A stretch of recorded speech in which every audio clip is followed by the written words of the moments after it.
There is a moment in every person's life when they realize the finger they've been pointing outward has been pointing at the wrong target all along. What if the person you've blamed for your unhappiness was never really the problem? What if the real prison keeping you trapped was built by your own mind? Stay with me, because by the end of this, you might see your entire life differently. Most of us grow up learning to point outward the moment something goes wrong. It's her fault. It's his fault.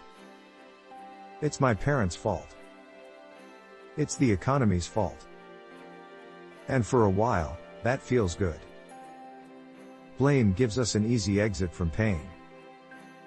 But here's the truth nobody tells you. Blame is a trap disguised as relief. Today we're going to talk about how blaming others quietly destroys your life, piece by piece, without you even noticing. And more importantly, we're going to talk about the strange, quiet peace that shows up the moment you finally stop. Let's start with the first truth. Blame feels good in the moment, but it steals your power completely. When you blame someone else for your situation, you hand them the keys to your emotions. Think about that for a second. You are literally saying, "My happiness depends on what you do or don't do." That's not freedom. That's a quiet form of slavery. The irony is brutal. The person doing the blaming believes they're protecting themselves. In reality, they're the ones losing control. Every time you say someone else ruined your life, you confirm that your life is not yours to run. And that belief, repeated daily, becomes your identity.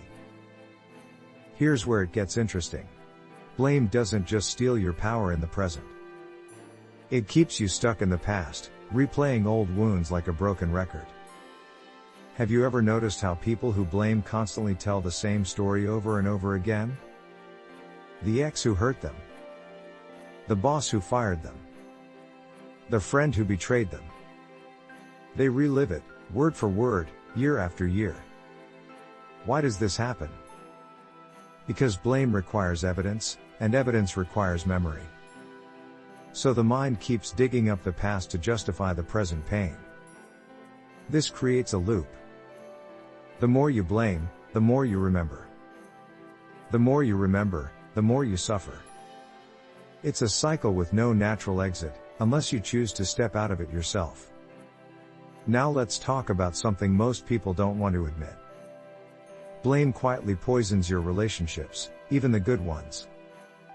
When you're used to blaming, you start scanning every interaction for who's at fault. Your partner forgets to call. Instead of asking why, you assume they don't care. Your friend cancels plans. Instead of curiosity, you feel betrayed. This constant search for fault turns intimacy into an interrogation. People around you can feel it too. They sense that any mistake, however small, might be used against them later. So they either walk away or grow distant. Blame, over time, isolates you in a room you built yourself. But wait, Therese Moore, and this part might be uncomfortable to hear.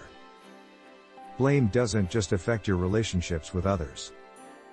It creates something far more dangerous inside you. A victim identity.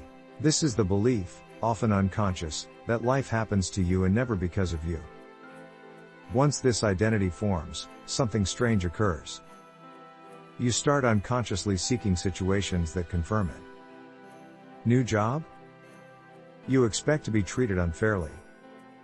New relationship? You expect to be let down again. The victim identity doesn't want to be proven wrong. It wants to be right, even if being right means staying miserable. You might be wondering, how does this actually damage daily life? Let's get specific. Studies on chronic complainers and blame-oriented thinking show a direct link to increased cortisol levels, the stress hormone. In simple terms, constant blaming keeps your body in fight or flight mode long after the actual threat is gone. This means your body ages faster under chronic blame patterns. Your sleep suffers. Your immune system weakens. your digestion gets disrupted. Blame isn't just an emotional habit. It's a slow, physical erosion of your health, one resentful thought at a time. Now here's the critical part, so listen closely. Blame also blocks something essential for growth, self-awareness. As long as the fault lies outside of you, there is nothing to examine within you. Why would you look inward if the problem is clearly someone else's fault? This is precisely why people who blame often stay stuck in the exact same patterns for years, sometimes decades. Different partners, same arguments. Different jobs, same complaints. Different friends, same betrayals. The common denominator isn't bad luck. It's the unexamined self, hiding safely behind a wall of blame. So what's the alternative? This is where many people panic and misunderstand the message. Letting go of blame does not mean letting go of accountability. It does not mean saying everything was your fault, or that abuse and mistreatment don't matter. That's not what this is about. Instead, releasing blame means separating the event from your reaction to the event. Yes, someone may have hurt you. That's real. But how long you carry that hurt, how you interpret it, and what you do next, that part belongs entirely to you. This distinction changes everything. Think of it this way. Blame asks, who did this to me? Accountability asks, what will I do now that this happened? One question keeps you frozen in the past. The other question moves you forward into your own life again.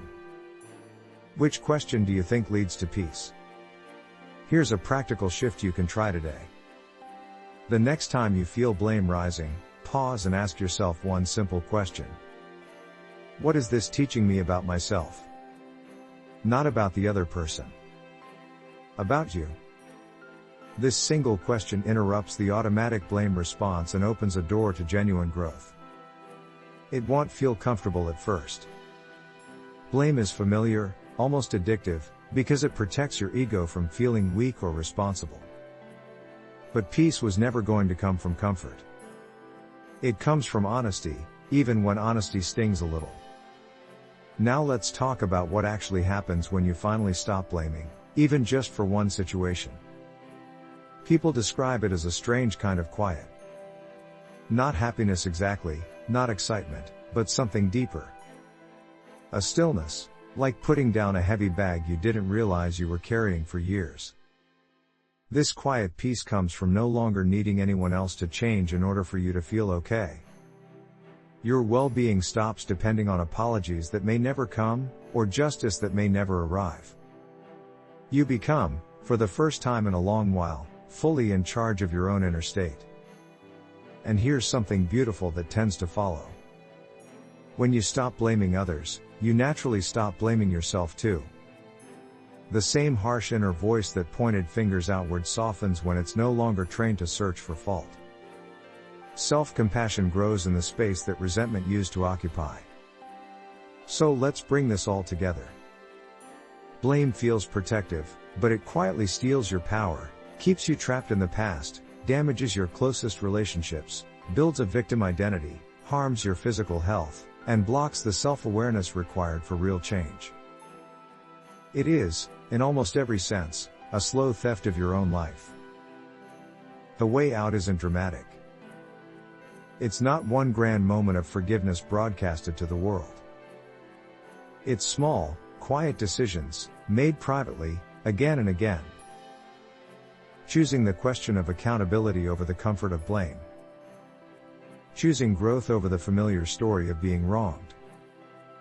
If there's one thing to take from this today, let it be this. Peace was never waiting on the other side of someone else's apology. It was waiting on the other side of your own willingness to stop pointing fingers and start turning inward. That peace is quiet, but it is real, and it is available the moment you decide to reach for it.